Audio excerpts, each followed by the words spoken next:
कहने का मूल्य हो जाता है। हम क्या करते हैं महत्वपूर्ण नहीं है, क्या बन जाते हैं महत्वपूर्ण है। यदि व्यक्ति श्रेष्ठ बन गया तो जो भी करेगा वो श्रेष्ठ होएगा। कलाम साहब की स्पीच लोग सुनते हैं इसलिए नहीं कि स्पीच के अंदर कुछ है, इसलिए कि वो कलाम साहब कह रहे हैं। व्यक्ति यदि कहता है तो उसके कहने का मूल्य हो जाता है। यदि हम तप जाते हैं तो लोहा तप जाता है तो क्या बन जाता है, फौलाद बन जाता है। वही धातुएं खदान के अंदर से निकल करके आती हैं तो कोई मूल्य नहीं होता, कबाड़ी उठा के ले जाता है। पर उसी लोहे को हमने तपा दिया है तो फौलाद बन गया। दूध को तपा देते हैं घी बन जाता है, सोने को तपा देते हैं तो कंचन बन जाता है, कोयले को तपा देते हैं हीरा बन जाता है।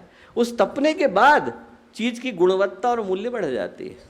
हम अपनी गुणवत्ता को बढ़ाएं।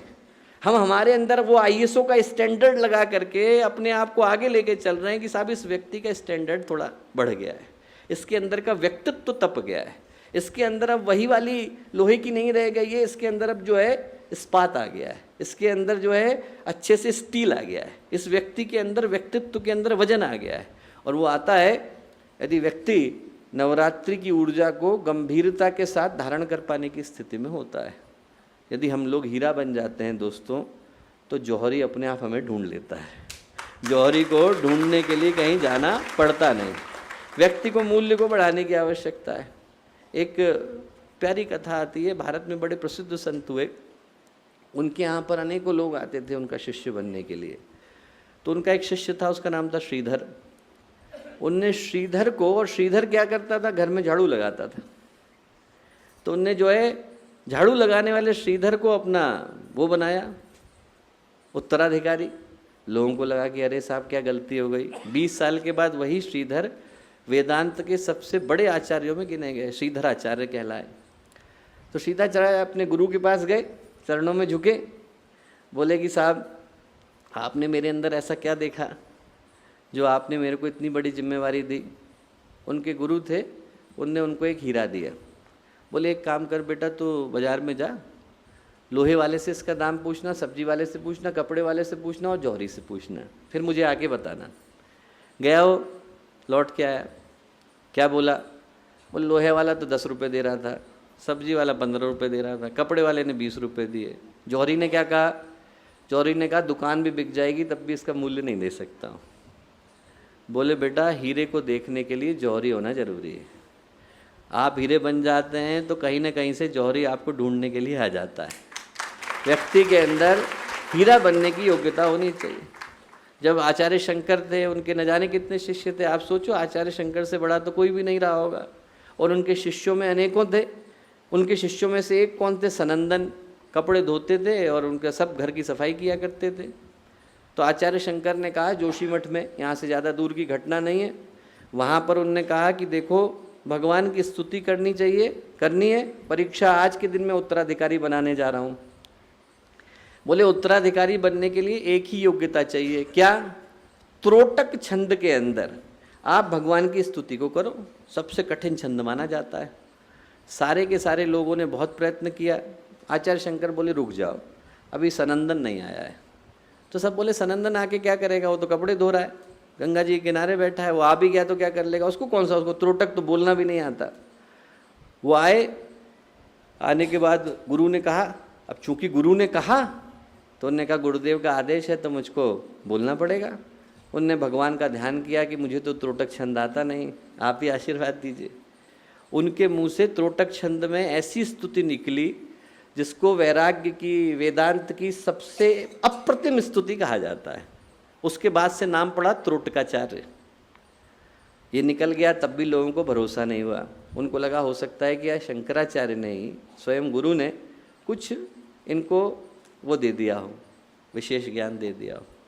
उन्होंने कहा कोई बात नहीं, ऐसा करते हैं गंगा जी की उस तरफ चलते हैं, दोबारा से इस प्रयोग को करके देख लेते हैं।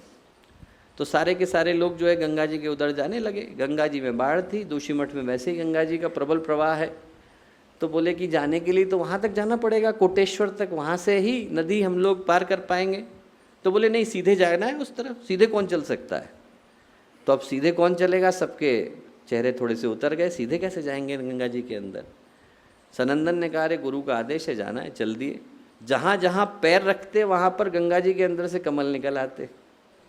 उनको पूरा भार जो है वहन करके गंगा जी उस तरफ ले गई। उसके बाद से पद्म पादाचार्य कहलाए, पैरों के अंदर से कमल निकल आए।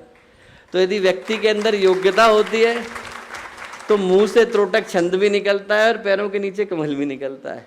साधना का उद्देश्य है वो क्या?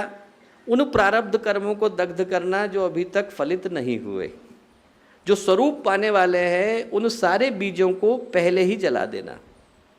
और इससे कोई संबंध नहीं है कि हम लोग जीवन के किस मोड़ पर हैं। हमारी उम्र कुछ भी हो सकती है, पर अगला जीवन तो हमारे सामने है।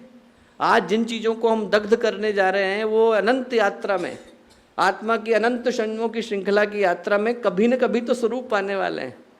तो यदि व्यक्ति उनको जलाता चला जाता है तो आने वाले भविष्य को निखारता चला जाता है। और वो जो ऊर्जा है वो लौट करके आती है। जितनी जरूरी है कर्म को दग्ध करने के लिए उतनी लगती है, और बाकी की आकर के व्यक्ति की गुणवत्ता को बढ़ाती है। कितनी ऊर्जा की आवश्यकता है प्रश्न उभरता है।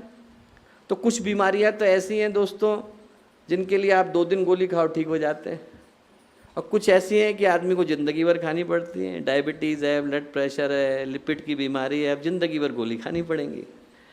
तो जो प्रारब्ध कर्म है उनके लिए तो व्यक्ति को अनवरत प्रयत्न करना पड़ता है। जो सिर्फ फलित संस्कार है उनके लिए कुछ दिनों की साधना पर्याप्त हो जाती है। महादशा आने वाली है, 6 महीना पहले प्रयत्न किया जाए तो उसको थामा जा सकता है। बीच की है तो आप 3 महीने के प्रयत्न से थाम सकते हैं, और यदि प्रत्यंतर है तो आप 15 दिन के प्रयत्न से थाम सकते हैं। प्रश्न इस चीज़ का है कि उसके लिए प्रयत्न कितना पहले शुरू किया गया। जितना पहले किया गया उतना उसके वेग को थाम पाना संभव हो पाता है। और वो करने के लिए इस संसार में ऊर्जा कहाँ से आती है? 2 ही तरीक़ों से आती है। पहला, जो हमारे ऊर्जा को बिखेरने वाले साधन हैं उनको व्यक्ति रोकता है। आपके पास पैसा है तो पैसे को इकट्ठा करने के 2 तरीके हैं। या तो आदमी पैसे उड़ाने के तरीके को कम करे, या पैसा कमाने के तरीकों को ज़्यादा करे। हमारी यदि थाली के अंदर छेद है तो हम कितना भी पानी डालेंगे नीचे से निकल जाएगा। बाल्टी को यदि आदमी उससे भरने की कोशिश करे जिस लोटे के अंदर तली नहीं है तो कभी भर नहीं पाएगा। एक तरफ का मार्ग तो वो है जिससे उस ऊर्जा को रोका जाता है जिसका क्षय संभव है, और एक मार्ग वो है जिसके माध्यम से उस मार्ग को खोला जाता है जहाँ से ऊर्जा आ सके। और ये दोनों मार्ग क्या कहलाते हैं? एक का नाम है तप, दूसरे का नाम है तितीक्षा। तितीक्षा का उद्देश्य है उन चीज़ों को रोकना जहाँ से ऊर्जा का क्षय संभव है। मौन के अंदर रहना, एकांत के अंदर रहना, उन तपों को करना जिनको पूज्य गुरुदेव ने कहा। आप गायत्री महाविज्ञान के अंदर पढ़ेंगे तो 12 तरीके के तप गुरुदेव ने बताए। उन सारे तपों का उद्देश्य क्या है कि ऊर्जा के बहने के तरीकों को रोकना, बाहर की तरफ न बह जाए, अंदर की तरफ रुक जाए। दूसरा वो तरीका है जिसके माध्यम से हम लोग अपने अंदर ऊर्जा को जन्म देते हैं। जन्म देने के लिए सबसे श्रेष्ठ तरीका क्या है? मंत्र। जो गायत्री का मंत्र है उसके अंदर इतनी सामर्थ्य, इतनी शक्ति विद्यमान है कि जब वो जाकर के हमारे शरीर के अंदर टकराती है तो उस ऊर्जा को जन्म देती है जिसकी कल्पना भी कर पाना संभव नहीं। इतनी ज़्यादा ऊर्जा निकलती है। इस जगह में जो मंत्र के पीछे का ज्ञान है वो बड़ा सरल है, घर्षण का विज्ञान है। आपको इस जगह पर कहीं पर भी ऊर्जा को जन्म देना है तो 2 चीज़ों को परस्पर टकराना पड़ता है। ये दोनों टकराएंगे तो आवाज़ निकलेगी। मैं यदि इसको घिसूंगा ऊर्जा आएगी, पत्थर से पत्थर घिसा जाएगा तो आग निकल आएगी। जहाँ पर भी आप घर्षण करेंगे वहाँ पर ऊर्जा जन्म लेती है। और जब शब्द निकलते हैं और वो शब्द इस तरह से पिरोए गए होते हैं कि उनके अंदर दिव्य स्वर भी है और लौकिक स्वर भी है, तो वो जिस ऊर्जा को जन्म देते हैं उसका प्रभाव न केवल इस संसार के अंदर पड़ता है बल्कि उस संसार पर भी पड़ता है जो हमें दिखाई नहीं पड़ता। इस संसार में 2 तरह के शब्द हैं, एक को हम लोग बोलते हैं अनाहत, एक को बोलते हैं आहत। जितने दिव्य स्वर हैं अनाहत कहलाते हैं। ना सदासीनो सदासीत तदानीम नासीद्रजो न व्योमा परोयत किमावरी वह कुवश शर्मनंभ किमासीत गहनम गभीरम न मृत्युरासीत अमृतम न तर्री न रात्रयान्न आसीत प्रेका। नासदी सूक्त ऋग्वेद में आता है कि सबसे पहले इस धरती पर क्या आया? आकाश आया। आकाश में क्या निकला? शब्द निकला। वो शब्द किस तरह का था? दो तरह का था। एक वो जो अनाहत है, एक वो जो आहत है। आहत का मतलब इस संसार के जितने स्वर हैं उसमें किसी न किसी को आहत करना पड़ेगा। मेरी जो जीभ है वो तालू से जाकर टकराएगी तो आवाज़ निकलेगी, दोनों हाथ टकराएंगे तो ताली आएगी, ये टकराएगा तो चुटकी आएगी, पर किसी न किसी को किसी न किसी से टकराना पड़ेगा, तब जाकर इस संसार के सारे शब्द निकलते हैं। ये क्या कहलाते हैं? आहत, लौकिक, इस लोक के अंदर बने। और वो स्वर जो अपने आप निकल करके आए, जैसे धरती अपनी धुरी पर घूम रही है तो किसी ने घुमाया थोड़े, अंतरिक्ष के अंदर घूम रही है। वो जो अंतरिक्ष के अंदर घूम रही है और एक स्वर को जन्म दे रही है, उसको शास्त्र कहते हैं अनाहत है, अलौकिक है, दिव्य है। और ऐसा दिव्य स्वर कौन सा है? ओम। इसीलिए वर्णमाला में उसको हटा करके रखा गया। जब उस ओम को हम लोग बोलते हैं, उसके बाद दो चीज़ें जरूरी हो जाती हैं। बीजाक्षर होना चाहिए और मंत्राक्षर होना चाहिए। जो बीज अक्षर हैं, भूः भुवः स्वः, उनका क्या अर्थ है? भू का मतलब भूलोक, भुवः का मतलब भुवन, आकाश, स्वः का मतलब स्वर्गलोक, सुवह। ये तीनों लोकों तक इस मंत्र की ऊर्जा पहुंचे। ऐसा कोई क्षेत्र शेष नहीं रह गया जहां तक इस मंत्र की आवाज नहीं जाएगी। हमने परमात्मा को पुकारा और दिव्य स्वर के माध्यम से ये कहा कि सारे लोकों तक इस मंत्र का प्रभाव पहुंचना चाहिए।